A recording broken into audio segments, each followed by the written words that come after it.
Ladies and gentlemen, Your Excellency, ladies and gentlemen, colleagues, excellencies, a year ago, the Russian Federation raised the question of convening under the aegis of Security Council a comprehensive analysis of the problems related to the sudden outbreak of terrorism in the region of the Middle East and Africa. Over this period, the situation has deteriorated further. The accumulation of the crisis potential has reached the point where one can refer to the destruction of the political map of the region which was formed in those days. Today, one can claim quite clearly that attempts to deal in an isolated way without linking it to the historic overall context of individual conflicts enjoys no prospects. In the past, we have dealt like this with Iraq, Libya, Yemen, then Lebanon, Syria, every time trying to convince one another that we're going to resolve this concrete problem and everything will be fine.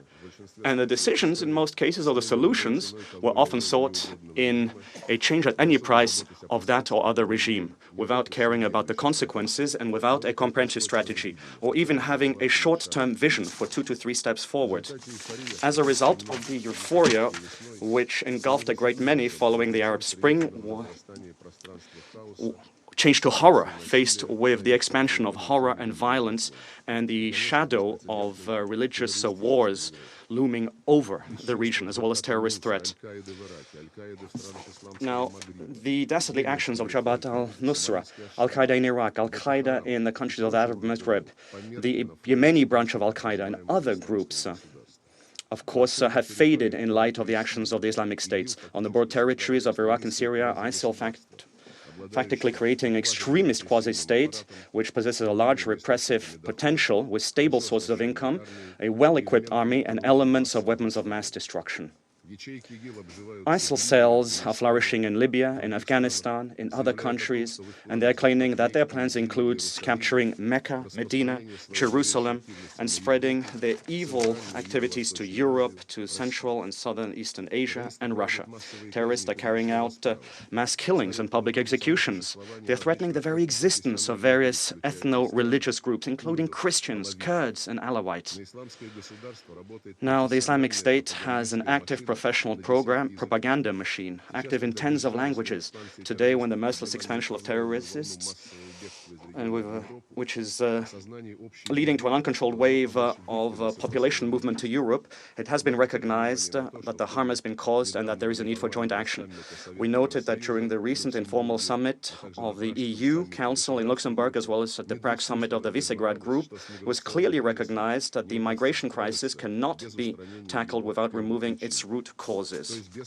In other words, without creating a solid bulwark on the path of the Islamic State and its desire to subjugate the region with the laws dating back to the Middle Ages. One should not stop the refugees, but the terrorists and the conflicts and wars that they give rise to. The Russians' assessment of the situation were clearly spelled out in the statement of President Putin during the summit of the General Assembly on the 28th of September. We're not attempting here to drive the discussion into a prospectless direction of determining who is right, who is guilty, but without learning the lessons of the reckless actions of the last 10 to 12 years, we will not be successful. The main lesson is that any unilateral actions are mortally dangerous. What we require are collective, agreed approaches backed by decisions of the Security Council. We believe that one needs to start with a clear and unambiguous determination of priorities. And here, as we see it, there is a clear understanding that the main threat is terrorist aggression, embodied as it is in the actions of ISIL.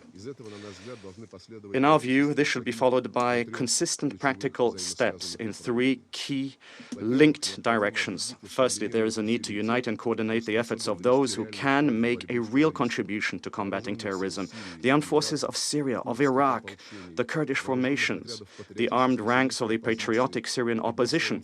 In one word, all of those who are standing up against ISIL on the ground, as well as outside players who in one or other form can back the counter-terrorist activities in the region.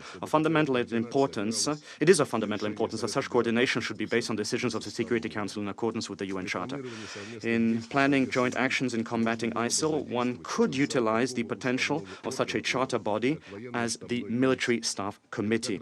This is just the case when one requires a military expertise of the permanent members of the Security Council for a maximally effective forging and build-up of counter-terrorist work in the region.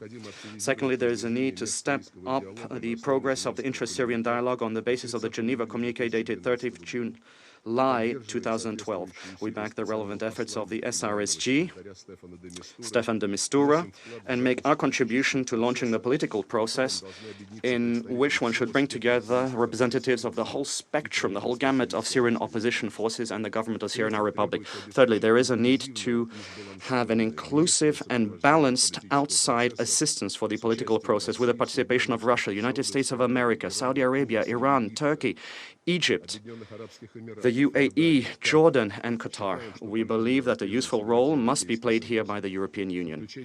The involvement of China would also enhance chances of success. We believe that such a composition of outside sponsors acting in a united way are in a position to assist Syrians in reaching agreement based on common objectives to prevent the creation of an extremist caliphate and strengthening the Syrian state on the basis of national reconciliation and understanding. Speaking at the rostrum of the General Assembly, President Putin proposed to discuss a possibility of discussing a resolution of the Security Council on coordinating all forces which wish to stand up against Islamic State and other terrorist structures. Today, we will present to the members of the Security Council a draft resolution. It is based on earlier adopted documents by the Council, based on building up joint counter-terrorist activities on the basis of the norms of international law. At the same time, we expect constructive discussion, comprehensive discussion on this topic during the next month. At the same time, mindful of the growth of the threat posed by ISIL, there is a need now to forge practical cooperation on the activities of all forces which are countering terrorism. On the 30th of September, in response to a letter by the President of Syria, the President of Russia asked and received the consent of the Council of Federation for the use of the armed forces of the Russian Federation in the Syrian Arab Republic. We're referring here exclusively to operation of the Russian Air Force to carry out strikes against ISIL positions in Syria. We have informed the authorities of the United States and other members of the coalition created by the Americans of this and are ready to forge standing channels of communication to ensure maximally effective fight against the terrorist groups. The most important task here is to counter the financing of terrorism. The terrorists strive to diversify the sources of funds is of alarm. Amongst the main elements is the illicit trafficking in oil and other mineral resources, the illicit trafficking in narcotics and weapons and cultural artifacts, and of course voluntary contributions of those who back them. In this respect, we call for a more stringent implementation of the requirements of Resolution 2199 regarding the drawing up of a sanctions list of physical and individuals who are trading with the Islamic State. There is a need to enhance the effectiveness of the expert group of the Anti-Al-Qaeda Sanctions Committee in a systemic way using the potential of the group, of the FATF and related regional structures. We propose also to make states accountable for their implementation of Resolution 2199 in a regular and systematic way. We believe that there is a need to include the Islamic State as a separate entity on the anti-terrorist sanctions list of the Security Council. Any delay in resolving this clearly pressing issue, of course, would be counterproductive from the point of view of the effectiveness of counter-terrorist efforts of the United Nations.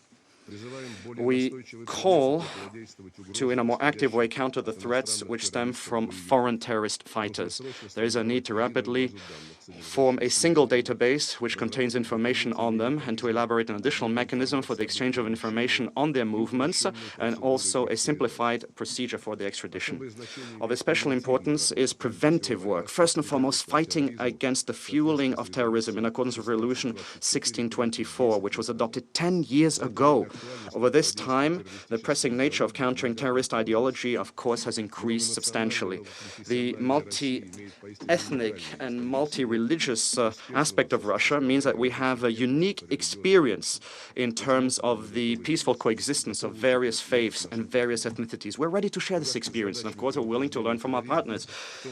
Now, preventing terrorism, including in partnership with institutions of civil society, includes issues of countering violent extremism extremism. We consider it to be principally important that the initiatives being brought forward in this field right now should be based on the sound basis of international law with respect to the sovereignty and equality of states and to prevent any interference in their internal affairs. One cannot come up with slogans of fighting extremism in individual countries above the heads of their legitimate governments. Such attempts have already happened in the past and they led to nothing good, as you all know. Fighting the terrorist danger must go hand in hand with stepping up efforts to settle various conflict situations in the region, whether it's in Syria, in Libya or Yemen. However, first and foremost, this applies to the long-standing stalemate in the Palestinian-Israeli affairs, which are fueling in a powerful way extremist feelings on the Arab streets. The Quartet of International Mediators, together with Arab states and with the support of other UN members, must recognize their responsibility for renewing direct talks between Israel and Palestine on the basis of a two-state concept. Progress on this track would be of a major contribution to ensuring regional stability and security of the people living in the region. Now, we look forward to frank, candid discussion during the course of today's meeting, as well as in upcoming meetings. It is important that in explaining our positions, we should listen to each other, hear each other, and seek paths towards mutual cooperations under the UN Charter in order to end the terrorist threats and ensure security in the Middle East and Northern Africa.